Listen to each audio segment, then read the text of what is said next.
నమస్కారం అండి. సుమన్ టీవీకి స్వాగతం. నేను గీతాంజలి. ప్రస్తుతం మనతో పాటు ఉన్నారు ప్రముఖ జ్యోతిష్యులు, సంకల్ప మంది నిర్వాహకులు బ్రహ్మశ్రీ నందిభట్ల శ్రీహరి శర్మ గురువు గారు. వారితో మాట్లాడి మనకున్నటువంటి ధర్మ సందేహాలకు నివృత్తి చేసుకుందాం. గురుగారు నమస్కారం అండి. వాగర్థావివ సంపృక్తౌ వాగర్థ ప్రతిపత్తయే జగతః పితరౌ వందే పార్వతీ పరమేశ్వరౌ ఆదిత్యాయ చ సోమాయ మంగళాయ బుధాయ చ గురుశుక్ర శనిభ్యశ్చ రాహవే కేతవే నమః. శృంగేరి జగద్గురు పీఠాధిపతులకి, కంచి పీఠాధిపతులకి నమస్కారములు తెలియచేసుకుంటూ కార్యక్రమాన్ని ప్రారంభిద్దాం. గురుగారు, ధర్మ సందేహాల్లో భాగంగా తిలక ధారణ గురించి చాలా మంది అడిగారండి. అలాగే బొట్టు పెట్టుకునే విధానం, అంటే కుంకుమ బొట్టు, తిలకం పెట్టుకునే విధానం రకరకాలుగా పెట్టుకుంటూ ఉంటారు, మనం చూస్తూనే ఉంటాము. ఆడవారైనా మగవారైనా అందరూ తిలక ధారణ చేయటం అనేది ముఖ్యం అంటారు. ఏ విధంగా పెట్టుకోవాలి, అసలు ఎందుకు పెట్టుకోవాలి, వీటి గురించి వివరించండి. మనకు బొట్టు పెట్టుకునేటువంటి విధానంలో శాస్త్రీయ పరంగా ఉన్నదమ్మా. గమనించుకున్నట్లయితే చిన్న చిన్న పొరపాట్లు, అలవాట్లలో చేసేటువంటి చిన్న చిన్న పొరపాట్లు, అందులో మనకు చెప్పబడినటువంటిది ప్రత్యేకంగా ఏ వేలితో ఎవరు ఏ విధంగా పెట్టుకోవాలి. ముఖ్యంగా మనం బొట్టు పెట్టుకోవాలి అనుకున్నప్పుడు ఆయుష్ని సూచించేటువంటి స్థానము ఇది. ఆయుస్థానం ఇక్కడ ఉంటుంది. ఆయుకారకుడైనటువంటిది గ్రహం యొక్క మధ్యవేలు. కాబట్టి మనం బొట్టు పెట్టుకునేటప్పుడు మధ్యవేలితో ఇక్కడ పెట్టుకోవాలి, భృగుటి మధ్యలో. మనం ఎదుటి వాళ్ళకి బొట్టు పెట్టాలి అనుకున్నప్పుడు, అంటే మనం ఎన్నో శుభకార్యాలకు వెళ్తున్నాం, బట్టలు పెడుతుంటాం, లేదా మనకి ఎవరైనా బట్టలు పెడుతుంటారు, లేదా ముత్తైదులు నోములు వ్రతాలు నోచుకుంటాం, మన ఇంటికి ఎవరైనా గెస్టులు వచ్చారు, ఊరికే పంపించకుండా పండు తాంబూలం లాంటిది ఏదైనా ఇచ్చి, రవిక బట్ట అన్న ఇచ్చి ఆ ముత్తైదుకి పెడతాం. పెట్టేటప్పుడు మొట్టమొదలుగా మనం బొట్టు పెట్టుకొని ఎదుటి వాళ్ళకి బొట్టు పెట్టాలి. ఏది మనము సంబంధించినటువంటిది ఈ యొక్క మధ్యవేలితో బొట్టు పెట్టుకొని ఎదుటి వాళ్ళకి, స్త్రీలకి ఈ విధంగా, స్త్రీలకైనా పురుషులకైనా ఈ విధంగా పెట్టాలి. ముఖ్యంగా స్త్రీలకి ఎందుకు ఈ విధంగా పెడతారంటే, నవగ్రహాలలో శుక్రుడు సౌభాగ్య కారకుడు, మాంగళ్యానికి కారకుడు. అటువంటి శుక్రునికి సంబంధించిన స్థానము వేలు ఇది. అందుకని ఇది శుక్ర స్థానం అంటారు. ఇక్కడ నుంచి ఉత్పన్నమైనటువంటి వేలుని అంగము ద్వారా ఎదుటి వాళ్ళకి పెట్టడం.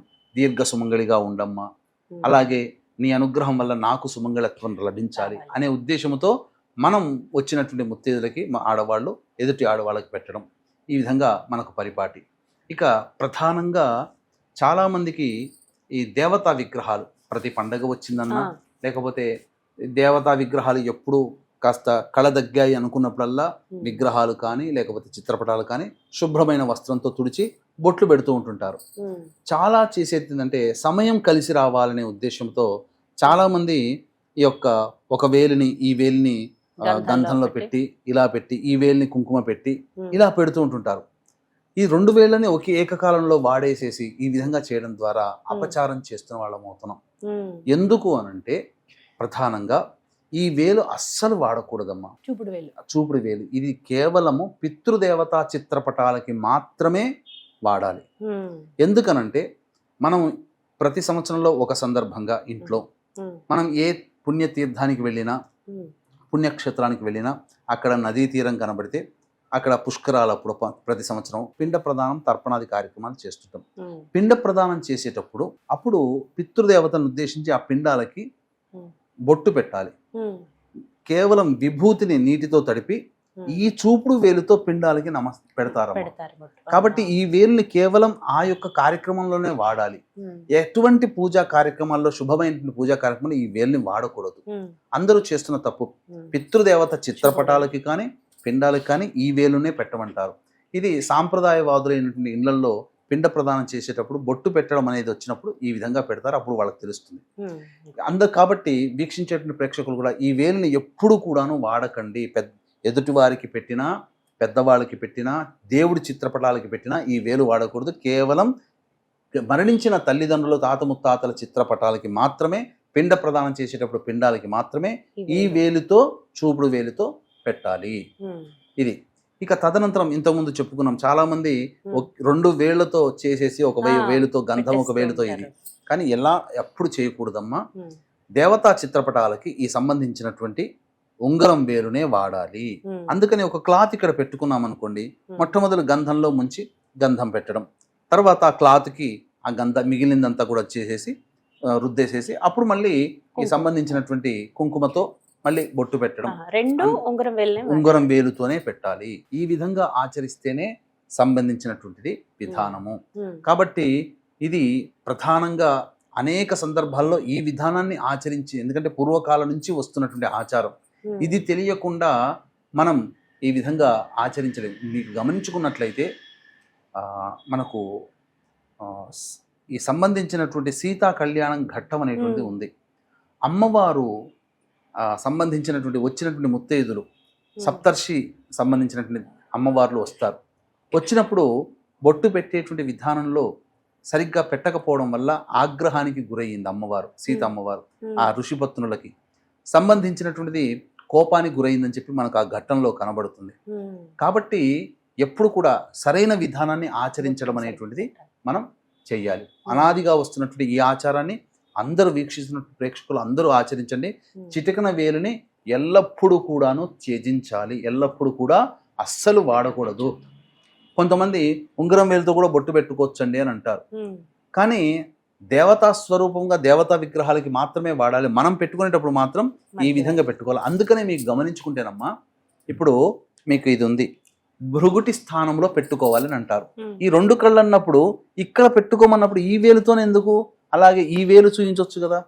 భృగుటి స్థానంలో ఈ వేలుతో ఇక్కడే పెట్టండి అన్నప్పుడు ఈ వేలుని సూచిస్తుంది. కాబట్టి ఇక్కడ భృగుటి స్థానంలోనే బొట్టు కూడా మనకు ఆజ్ఞా చక్రం ఉన్నటువంటి ఇక్కడ పెట్టుకోవాలమ్మా.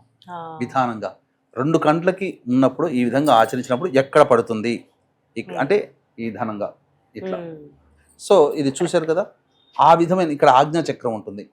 దీన్ని మనం కాపాడుకున్నట్లయితే ఖచ్చితంగా ఏం జరుగుతుందనంటే మనలో త్రిదోషాలు అనేటువంటి తగ్గిపోయి వాత పిత్త కపము అనేటువంటిది బ్యాలెన్స్డ్గా అవుతుందని చెప్పవచ్చు.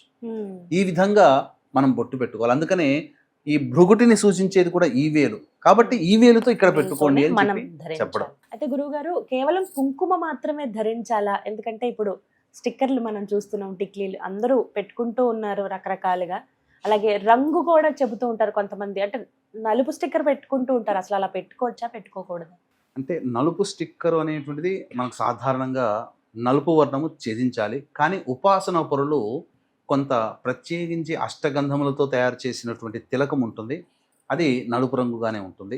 ప్రధానంగా నలుపు రంగు అనేటువంటిది దేనికనంటే దిష్టి దోషము తగ్గిపోవడం కోసం పిల్లలకి పెడతారు. ఆ సందర్భంగా ఆ విధంగా చేసుకోవచ్చునమ్మా. కాకపోతే ఎల్లవేళలా నలుపు రంగునే, అంటే శుభ లక్షణాలు కలిగినటువంటి స్త్రీలు ముత్తైదుగా ఉన్నటువంటి వాళ్ళు ఎప్పుడూ నలుపు రంగుని ధరించకూడదు. ఇక భర్త మరణించినటువంటి వాళ్ళు విభూతి ధరించడం కానీ నలుపు రంగుని కానీ ధరించడం కానీ చేయవచ్చు. అయితే సాధారణంగా చాలా మంది ఈ టిక్లీ బొట్లను వాడుతున్నారు. ఈ టిక్లీ బొట్లు అనేటువంటిది కాదు, అది సాధారణంగా మనము ఏదైనా ఫంక్షన్స్ కి వెళ్ళినప్పుడు ఖచ్చితంగా అందరూ ధరిస్తారు. ఇప్పుడు ఎవరిని మనం ఆపలేము. కానీ మనకు అనాదిగా వస్తున్న ఆచార సాంప్రదాయం ప్రకారం కుంకుమ ధరిస్తే, ఇప్పుడు మీకు గమనించుకుంటే ఇప్పుడు ఒక స్త్రీమూర్తి మామూలుగా టిక్లీ బొట్టు ధరించినటువంటి దానికిను, అలాగే కుంకుమ టిక్లీ బొట్టు పెట్టుకున్నా పర్వాలేదు, కానీ కుంకుమ బొట్టు ధరించినటువంటి స్త్రీకి మొహంలో కళ ఎక్కువగా ఉంటుంది. కాబట్టి అది సాధారణంగా ఈ సంబంధించిన పిండితో తయారు చేసినది కాకుండా సహజ సిద్ధముగా తయారు చేసినటువంటి కుంకుమని వాడడం ద్వారా మన శరీరంలో ఈ ఆజ్ఞా చక్రం అనేటువంటిది రక్షింపబడుతుంది అని చెప్పవచ్చు. కుంకుమనే ధరించాలి, ఎరుపు వర్ణంలో ఉన్నదే ప్రధానంగా ధరించడం మంచిదంట. చక్కగా వివరించారు గురుగారు. ఇవన్నీ కూడా అందరికీ నిత్య జీవితంలో ఉండేటువంటి సందేహాలే, అన్ని చాలా చక్కగా నివృత్తి చేశారండి. ధన్యవాదాలు. సర్వం శ్రీ ఉమామహేశ్వర పరబ్రహ్మార్పణమస్తు.